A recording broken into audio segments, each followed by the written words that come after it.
Now, welcome back to our two-weekly endoscopy news podcast.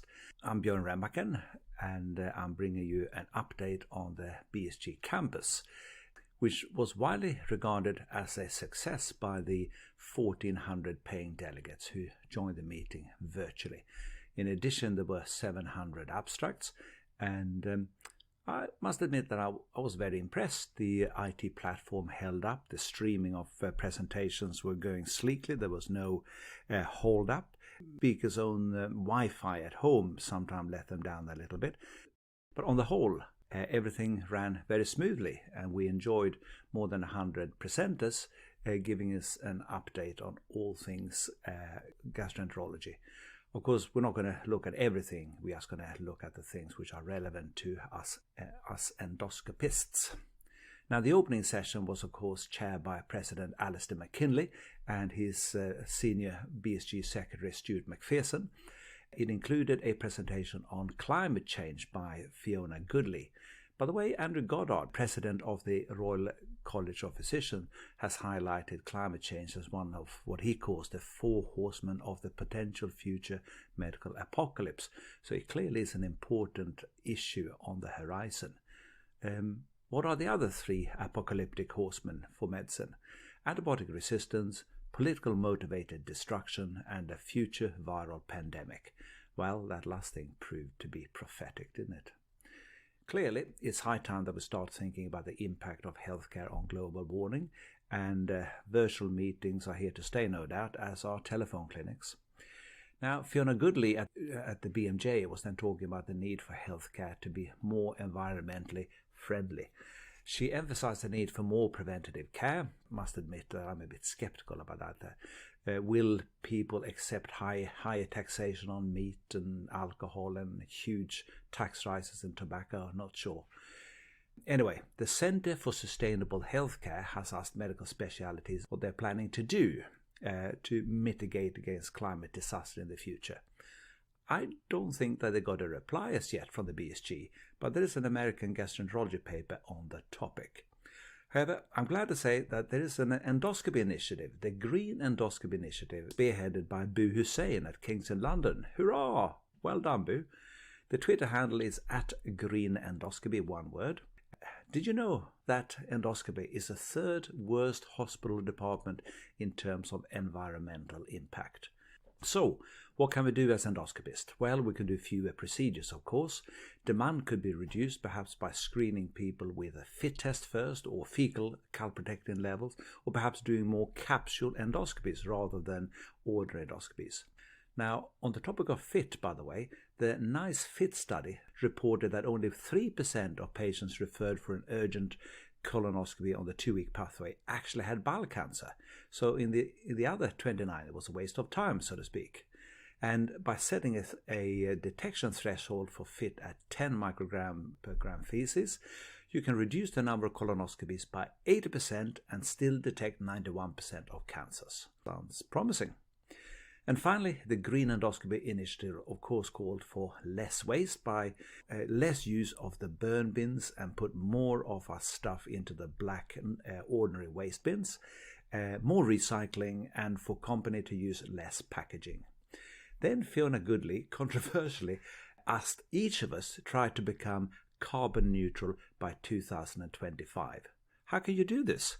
Well, you can become a vegetarian, you can choose to cycle to work rather than drive to work, you can avoid flying as much as possible, you can buy less clothes, well, in fact, you buy less of everything, and you can, in the UK, sign up for a green energy provider. Then we had Michael Wallace at the Mayo Clinic. He gave us a presentation about AI in endoscopy. He showed examples of the Medtronic's GI Genius, I hate that name as you know, seeing polyps in spite of bubbles. Well, for goodness sake, you should wash the bubbles away, not rely on AI to see through them. Anyway, he reminded us that the absolute adenoma detection rate improved by some 10% by using AI. On the whole, there was nothing much new from Michael, and my own expectation, though, is that AI paired with capsule technologies will in the future mean the end of diagnostic endoscopy. My own prediction is that we, like ERCP, everything will be therapeutic in the future. I'm going to skip over the IBD symposium because it's got nothing to do with endoscopy. But in the pancreas section, which was hosted by my colleague Matt Huggett from Leeds, had a few interesting endoscopy relevant points. He started with Andy Smith, our very own hepatobiliary surgeon from Leeds. He was talking about surgery for chronic pancreatitis versus endoscopy. Well, endoscopic management, that's basically sphincterotomy, dilatation of strictures, or perhaps placing PD stents when there is a stricture. Anyway, he referred a lot to the ESCAPE trial published in JAMA last year. A reference is on the website. We show that 40% of improvements in pain with endoscopic intervention versus 58% of improvement with surgery. But the follow-up was only 18 months in that study. So you wonder, how do these patients actually do in the longer follow-up? Then an interesting question came up in the discussion afterwards. Do patients who have an improvement in pain after placement of a PD stent do better with surgery? And of course you expect them to, because that's part of the selection process in Leeds. But to my surprise, Andy didn't really think he had any great predictive value. Instead he said, those who clearly had the best outcomes with surgery were patients who went for surgery because they wanted to get back to work. Those who didn't have any aspiration to get back to work did less well with surgery. We then had a presentation from Stuart Bonington, who again reminded us that screening for pancreatic cancer in high-risk individuals doesn't actually work, but we knew that. Now, another valued colleague of mine from Leeds, Bharat Paranandi, of course, gave us yet another update on EUS-guided interventions. Now, you already, of course, heard Bharat talking on the topic in an earlier podcast, which is still available to download on the podcast app of your choice. And then finally, and I take my hat off to John Leeds at the Freeman Hospital. He was the star of the session because he was talking live. All the others had recorded their presentation. But John Leeds from Newcastle, he talked non-stop for 15 minutes on medical management of chronic pancreatitis without any hesitation, repetition or deviation. Moving on to the Neurogastroenterology and Motility Symposium. What on earth was there in that symposium of relevance to endoscopy? Well, let me tell you. Professor Jan Tak from Leuven in Belgium was probably the star of the show, I think, on that particular session anyway. He was talking about gastroparesis. This topic is, of course, of relevance to those of you who do gastric poem or G-poem. And to my surprise, he pointed to several studies which showed that there was no relationship between symptom severity and the degree of delay in gastric emptying. Yes, you heard that right. Furthermore, drug interventions which accelerate gastric emptying doesn't make any difference to symptoms.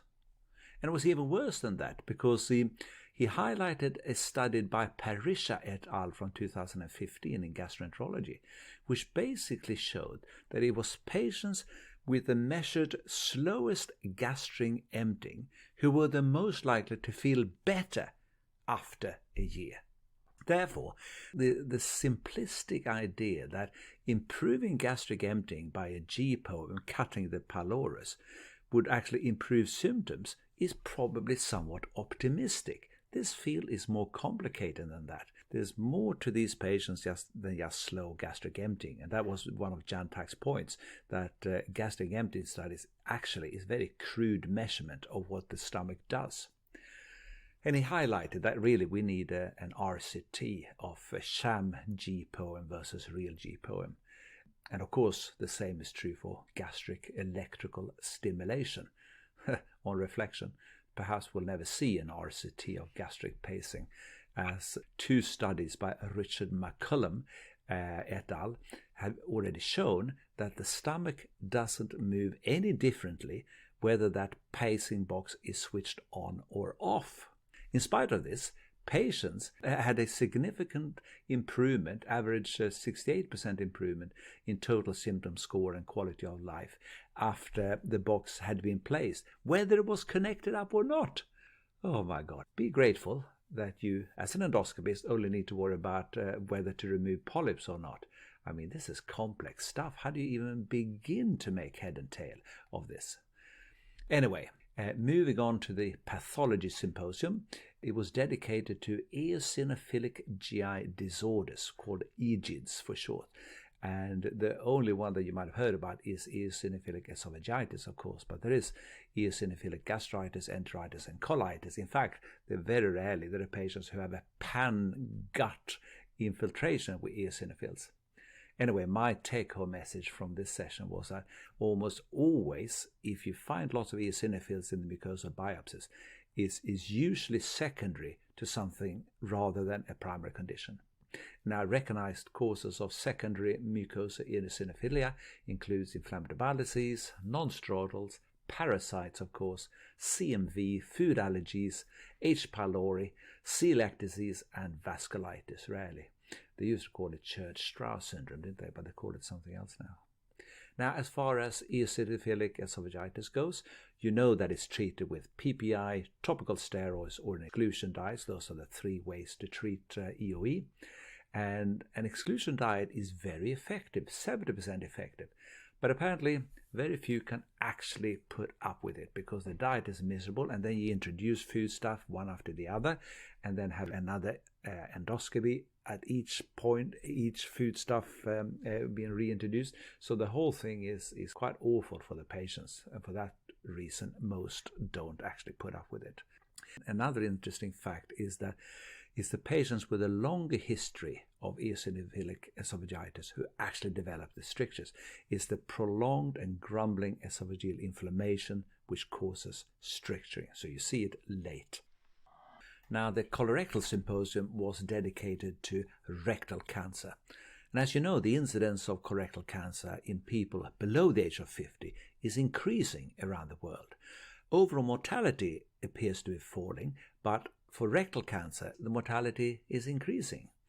Anisha Suka, a research fellow at St. Mark, told us that perhaps the way to identify patients of higher than average risk of getting future cancer is not to count the size and number of polyps, but instead to look at chromosomal copy number alterations. Sounds very expensive, but apparently it's only cost £20, so it's cheap really. I wasn't clear at the end of the presentation whether you look for copy number alterations in random mucosal biopsies or in the polyps themselves. Then there was a talk by Gina Brown at the Royal Marsden to remind us that many more rectal cancers can be removed by local excision than is currently done. The rectum is there for a reason, and it's good to keep it as long as you can. Of course, T1 cancers and early T2 cancers, when the cancer is just penetrating into the muscle prober layer but is nowhere near through all of it, can be removed locally, TEMS in terms of T2 disease. But of course, if it's gone through all the layers of the muscle prober, then it's unsuitable for local excision. And you're talking either chemo, rad, or surgery, or both. Now, the staging, of course, is best done by high-resolution MRI, which can distinguish between early and advanced disease. And of course, if after a local excision, histology shows high-risk features, then the patients are considered for chemoradiotherapy. Apparently there's a trial on this topic called the PRESERVE trial, which is running at the moment, and hopefully that will prove the concept. Noriko Suzuki, our friend from St. Mark's, presented a case of rectal cancer, which she had, of course, removed by EST, and there was SM2 invasion. As you know, that means that its cancer had invaded into the kind of the middle of the submucosal plane, and of course there was lymphovascular invasion. We always have a problem when we remove cancer. There's always something to keep you awake at night after resecting cancer. Anyway, at St. Mark's, the MDT team estimated that the risk of nodal micrometastases was 12% only. Anyway, Noriko was doing 3 monthly sigmoidoscopies to look at the EMR scar in the rectum, and there were no change. I don't really know the evidence for that, to be honest. But in the year following the ESD, several small lung metastases popped up and were seen on CT, whilst the rectal MRI remained unremarkable. Now, of course, this patient should really have gone along with consolidation chemoradiotherapy afterwards. That could have stopped this debacle, but he turned it down. Now, in the esophageal symposium, Dr. Inde Meini from Belfast gave us an update about esophageal stents. There was nothing much new there, really. He referred to an old trial from 2013 which compared brachytherapy with stenting plus brachytherapy, and perhaps not unsurprisingly, stenting plus brachytherapy, those patients survived longer, which is a bit surprising, to be honest. You wouldn't expect them to survive longer. You would perhaps expect them to survive with swallowing okay for longer, but actually overall survival for longer was a bit of a surprise. 11 months versus 5 months if you had a standard stent only. And then there was another old study again from 2012 this time, looking at radioactive stents, which there also seemed to be an overall survival for radioactive stents. I'm not surprised that we haven't seen any, at least I haven't seen any radioactive stents. I mean, how do you handle a thing like that? Do you wear lead gloves and a lead hat? Or, how do you actually place a radioactive stent without irradiating yourself and your stuff in the process? I bet that's where the problem lies, really. Then we had Mohammed Hussein at the UCL. He presented data on AI to look at Barrett's, and he was paired with a guy called Martin Everson, also from UCL, who also used AI to look for superficial or early squamous cell carcinomas. In both cases, these systems seem to be great, but of course they've been trained to look at images, so they become good at picking up cancer in these images that's been shown to it. How they actually perform in the wild remains to be seen, but no doubt they're going to come, aren't they? Then, at long last, we had the endoscopy symposium chaired by Ian Penman from Edinburgh. Great. Dr. Roy Setniko started with a talk on gluing of gastric varices. His talk was really about acute bleeding, but of course there is some evidence for prophylactic gluing of gastric varices, especially if they're large and threatening. The main thrust of his talk was to reduce the risk of embolization. It only happens in about 0.7% of cases. The risk goes up if you inject too fast or if you inject too much glue. I think 2 mil is often seen as the maximum. But of course he highlighted that there is a third factor, and that is that the glue takes longer to set if you mix it with Lipidol. And for that reason, he recommends that we use straight glue without any mixing. And he also reminded us not to go anywhere near the site of the previous bleeding. You can often see the kind of the bulging varices of the fundus of the stomach with a little red spot where it has bled in the recent past. Of course, if you touch it, all hell breaks loose. You get the bleeding restarts. And if you ever wonder what could possibly go wrong, you should watch his videos because you were left in no illusion that touching the little red spot is a bad idea. He only in passing mentioned thrombin injection, which I'm a great advocate for, because it's a lot easier to use. There's no risk of embolization or of blocking the scope. But of course, it's far more expensive. That's a problem.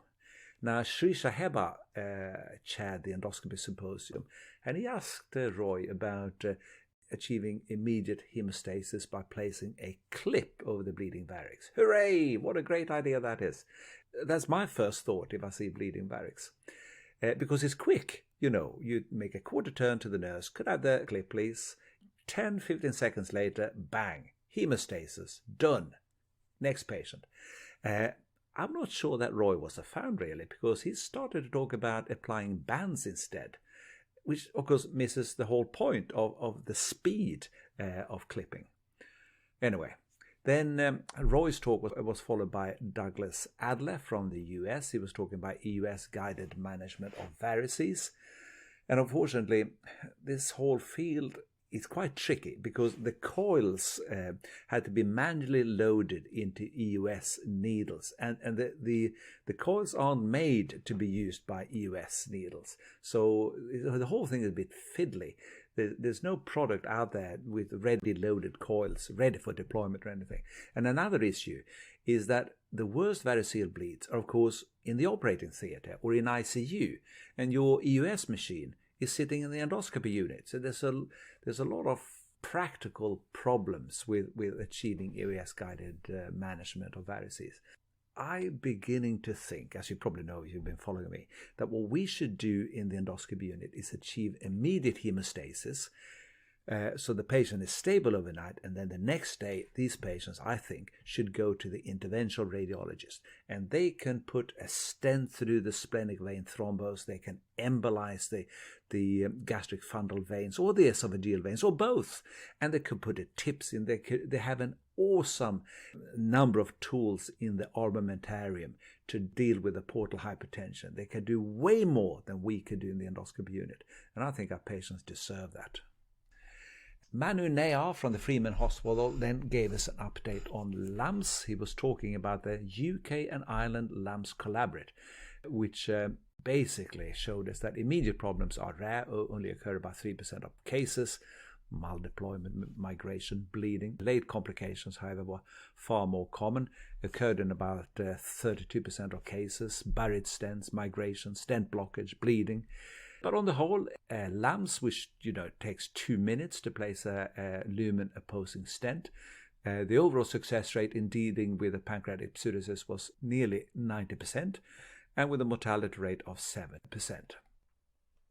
And then Horst Neuhaus from Düsseldorf was invited to give us the foundation lecture on third space endoscopy. That's, of course, the third space being the submucosal plane where you can tunnel into poems, for example. And he quoted a study from JAMA 2019, a randomized controlled trial of poem versus dilatation, where the success rate for poem was 92% versus 70% for dilatation.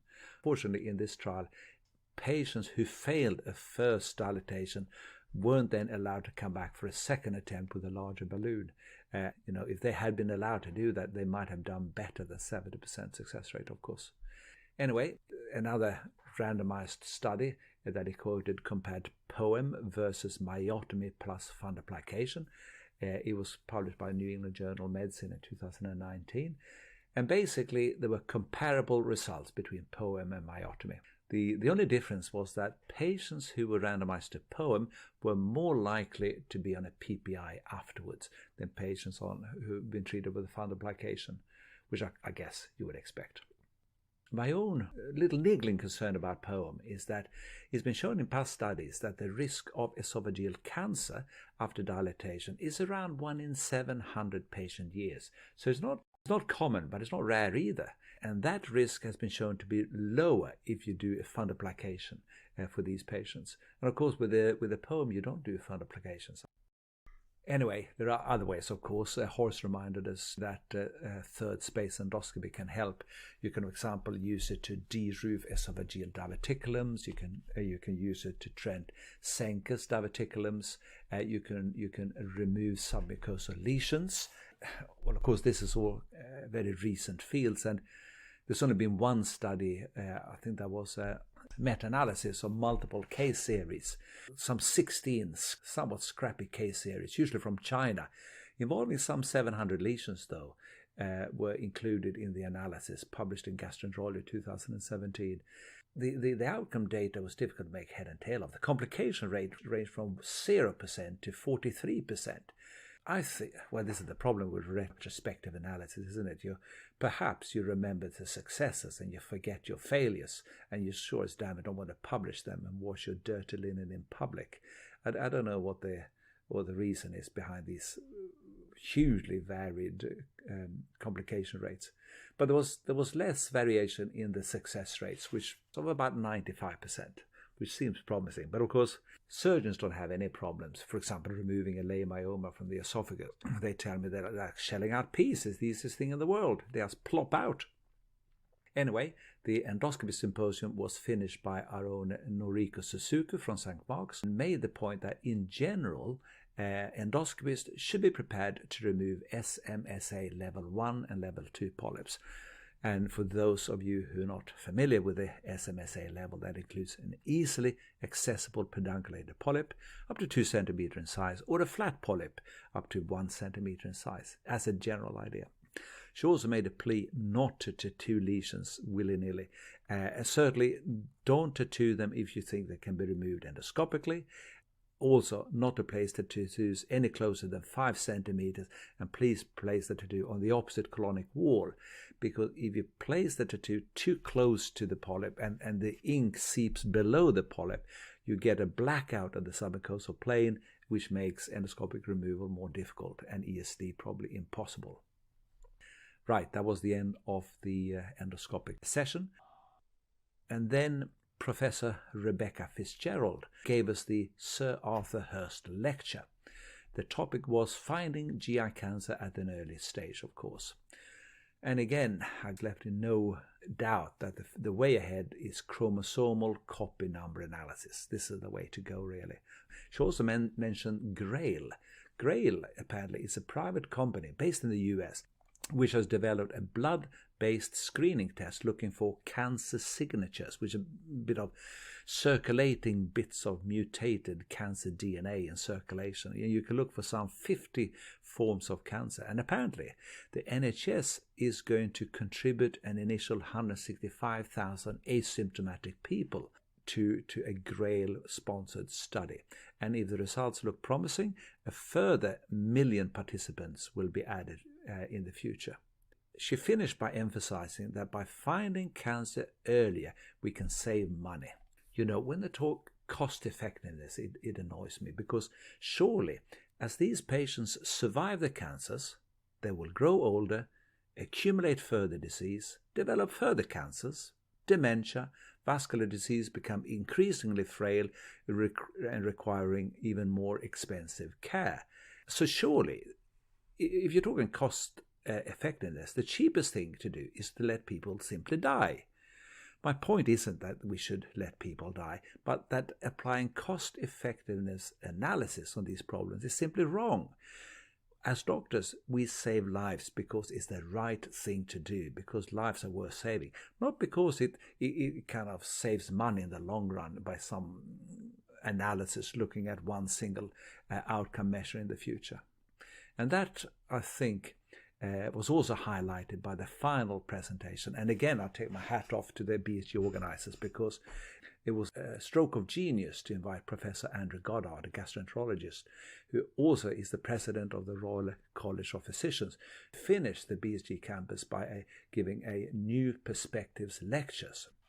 Now, he started by highlighting what used to be this age pyramid graph. You're familiar with it, which is no longer a pyramid, and now it looks more like a lump at the top. The proportion of people above the age of 65 is increasing in most regions of the world, and the number of people in the working age group is falling. And furthermore, most of these old people will be in rural and coastal locations in the UK. Now, that's of course particularly troubling, because he showed recent data which showed that 50% of us consultants work within 10 miles of the medical school we trained in, and 80% work within 50 miles of where they trained. And of course, there's no medical school at Skegness or Scarborough, so who's going to look after all these old people stuck in rural and coastal locations?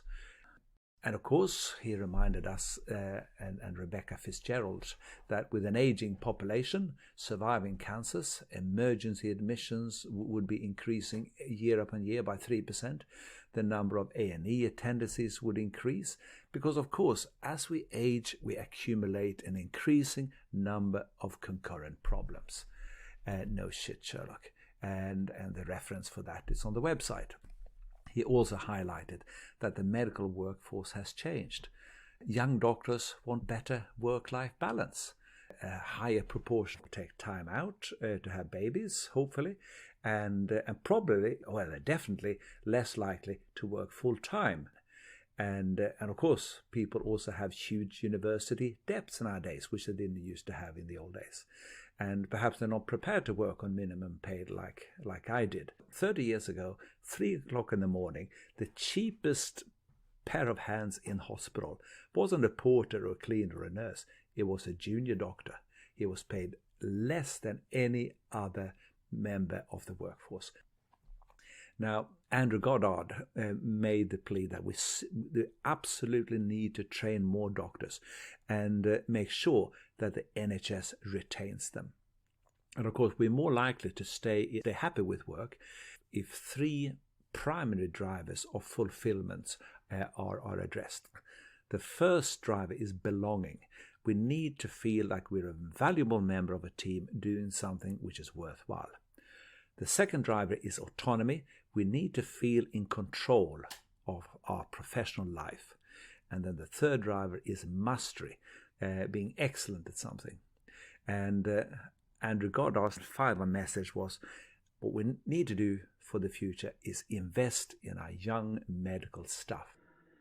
It made me think back to the junior doctors' contract negotiation when they broke down 5 years ago. You remember, the government wanted to remove compensation for working longer hours, and the negotiations broke down and the junior doctors went on strike.